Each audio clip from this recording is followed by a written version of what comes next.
October 23, 1935, 10:15 p.m. The Palace Chop House, Newark, New Jersey. Otto Berman sits across from Dutch Schultz, calmly cutting his veal cutlet, completely unaware that Murder Incorporated had already voted on his death sentence 3 days earlier. He's 42 years old, quiet, unremarkable, the kind of man you'd pass on the street without a second glance. He thinks he's having dinner. Actually, he's attending his own execution. If you're enjoying this deep dive into the story, hit the subscribe button and let us know in the comments from where in the world you are watching from today. Two men in overcoats push through the restaurant's front door. Otto glances up briefly, then returns to his meal. He has no idea these men traveled 200 miles specifically to kill him. He doesn't know that Charles "Lucky" Luciano personally approved this hit. He doesn't know that his loyalty to Dutch Schultz, the one quality everyone praised him for, had just made him the most wanted man in America. The gunman opened fire. Otto takes a bullet to the head and dies instantly, never understanding why. Dutch Schultz crawls to the men's room, somehow still alive. He dies 2 days later in agony, but he had 2 days to realize what happened. Otto never got that chance. He died loyal, confused, and completely unaware that he'd been carrying a secret worth $50 million, a secret that powerful men would kill to protect. This isn't just another mob hit story. This is the story of how the smartest man in organized crime became the most dangerous man in organized crime without even knowing it. This wasn't random violence. This wasn't a robbery gone wrong. This was Murder Incorporated, the execution wing of the National Crime Syndicate, carrying out a commission-approved hit. And Otto Berman died not because he stole money, not because he betrayed secrets, but because he was too good at his job. He was the accountant who knew where every dollar came from and where every dollar went.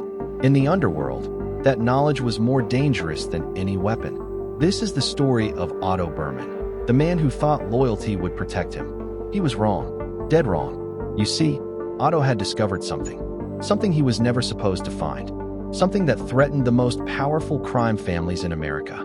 He found it by accident, buried in numbers that nobody else could read. And once he found it, he couldn't unfind it. The knowledge was in his head, and the only way to remove knowledge from someone's head is to remove the head itself. But here's the part that makes this different from every other mob betrayal story. Otto never used what he discovered. He never threatened anyone with it. He never demanded money or protection. He simply knew. And in organized crime, sometimes knowing is enough to get you killed. What did Otto find? Why was a quiet bookkeeper dangerous enough that Lucky Luciano himself ordered the hit? And how did a man who spent his life making other people rich end up dead in a restaurant, killed by the same organization he helped build?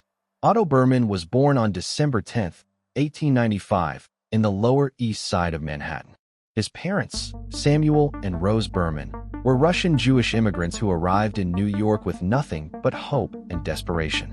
Samuel worked as a presser in a garment factory, 12-hour shifts for pennies, while Rose took in laundry to supplement their meager income. They lived in a 3-room tenement on Rivington Street, sharing space with cockroaches, rats, and the constant smell of boiled cabbage from neighboring apartments. Young Otto was different from other kids in the neighborhood. While boys his age played stickball in the streets or worked as newsboys, Otto sat in the corner of their cramped apartment, fascinated by numbers. He'd count everything: steps to the grocer, coins in his mother's purse, pigeons on the fire escape. His parents thought he was odd. His teachers thought he was brilliant. By age 8, Otto could perform complex calculations in his head that would challenge college graduates. He'd watch his father count the day's earnings and instantly know whether the numbers were correct. He could calculate the exact change needed at the corner market before the shopkeeper reached for his till. Numbers weren't abstract concepts to Otto. They were tools, weapons, solutions to every problem. The Lower East Side in the early 1900s was a breeding ground for both legitimate opportunity and criminal enterprise. Immigrant families struggled to survive while organized crime groups like the Eastman Gang and the Five Points Gang controlled territory through violence and intimidation. Otto watched it all, absorbing the mathematics of street-level economics. He understood that crime, like any business, was about profit margins, risk assessment, and efficient operations. Otto's formal education ended after 8th grade. His family needed income, and his mathematical abilities were already beyond what the local schools could offer. He found work as a bookkeeper for small businesses, a tailor shop, a delicatessen, a pushcart operation selling secondhand clothes. Every job taught him something new about managing money, tracking inventory, calculating overhead costs. But Otto's real education came from observing the numbers racket. Policy wheels, illegal lotteries where players bet on three-digit numbers, were everywhere in immigrant neighborhoods. Players would choose numbers based on dreams, lucky dates, or random inspiration. Winners received payouts at odds that seemed generous but were actually calculated to guarantee operator profits. The policy racket was mathematically primitive when Otto encountered it. Most operators used crude systems, paying winners based on rough estimates rather than precise calculations. They were leaving money on the table, lots of money. Otto saw the inefficiency immediately. He understood that with proper mathematical analysis, policy operations could be far more profitable while still appearing fair to players. In 1915, at age 20, Otto approached Izzy Friedman, who ran a small policy wheel in East Harlem.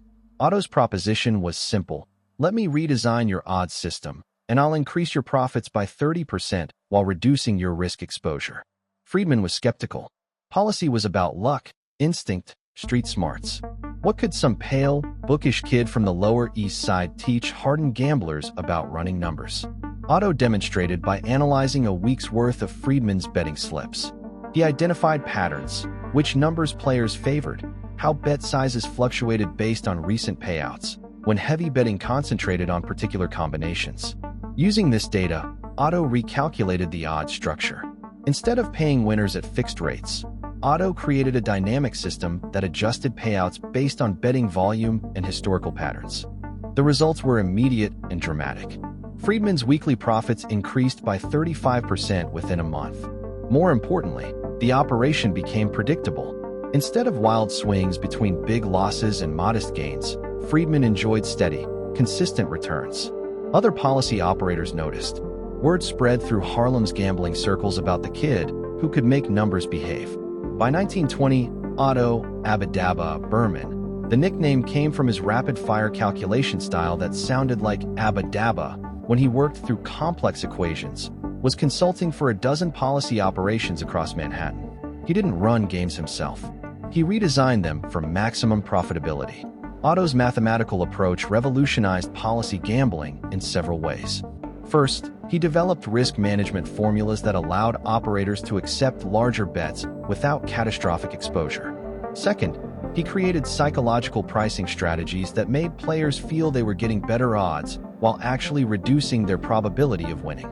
Third, he instituted daily cash flow projections that prevented operators from overextending themselves during losing streaks. The policy racket generated enormous cash volumes, but most of that money was mismanaged. Operators would stuff profits in mattresses, bury cash in backyards, or spend everything immediately on cars, clothes, and women. Otto introduced systematic record-keeping that tracked every dollar from initial bets to final payouts. This wasn't just good business practice, it was survival insurance. When law enforcement raided policy operations, they typically found betting slips, cash, and equipment. But they rarely found comprehensive financial records that could demonstrate the full scope of illegal activity. Otto's systems were designed to be quickly destroyed or hidden if necessary. He taught operators to maintain multiple sets of books, one for their own management purposes and sanitized versions for potential police inspection. Otto's reputation reached Dutch Schultz in 1928. Arthur Flegenheimer, known professionally as Dutch Schultz, controlled beer distribution throughout the Bronx and Manhattan during Prohibition. But Schultz was expanding into other rackets, particularly policy gambling, and he needed someone who understood the mathematics of illegal enterprises. Dutch Schultz was everything Otto Berman wasn't: loud, violent, unpredictable, charismatic. Schultz had built his empire through intimidation and strategic violence. He was a street fighter who'd survived multiple assassination attempts and gang wars. But Schultz was smart enough to recognize that sustained criminal success required more than muscle.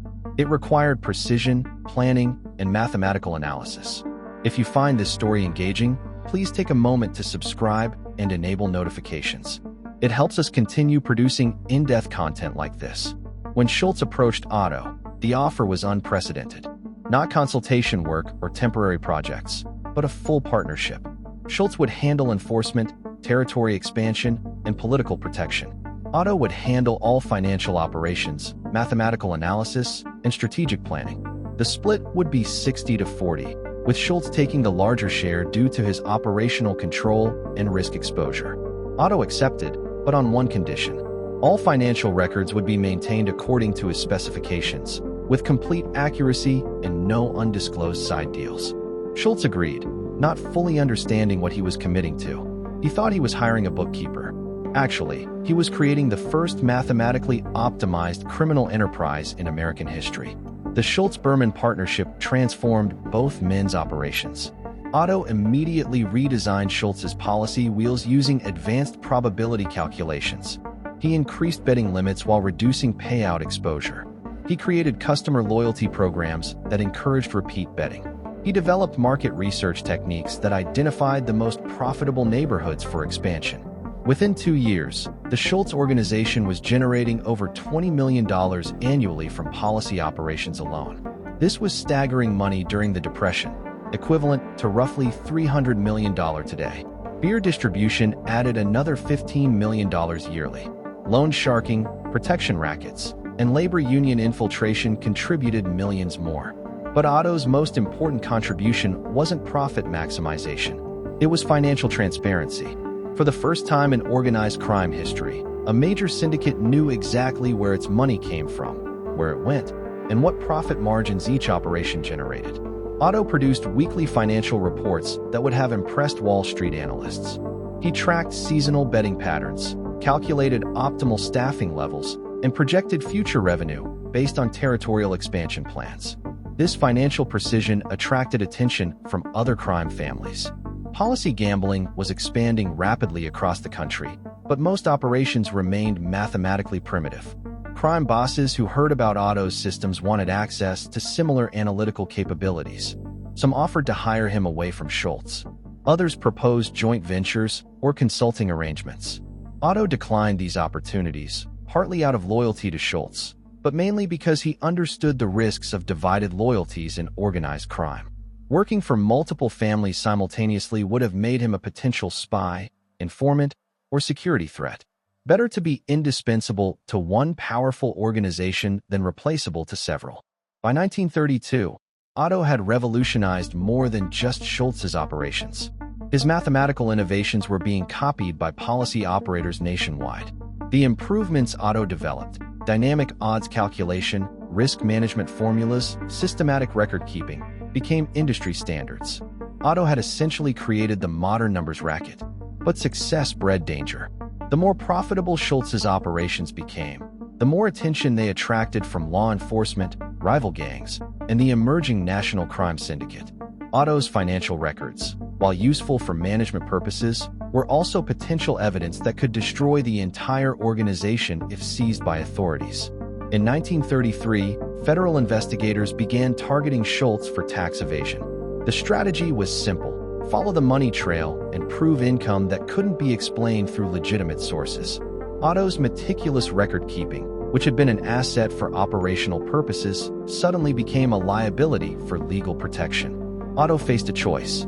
He could destroy the financial records and protect the organization from prosecution, but that would eliminate their ability to manage complex operations effectively. Or he could maintain the records and risk catastrophic legal exposure if investigators gained access to them. Otto chose a third option. He would maintain complete records for internal use while creating a parallel system of sanitized books for external protection. This required extraordinary mathematical precision. Every dollar had to be accounted for in both systems, but the sanitized version had to show legitimate income sources and legal business activities. The dual accounting system Otto developed was a masterpiece of creative bookkeeping. Policy gambling profits were disguised as vending machine revenues. Loan sharking income appeared as consulting fees. Protection payments were recorded as insurance premiums. Every illegal dollar had a legal explanation that would satisfy casual inspection while preserving accurate tracking for operational management. This system worked perfectly until Otto discovered something that changed everything.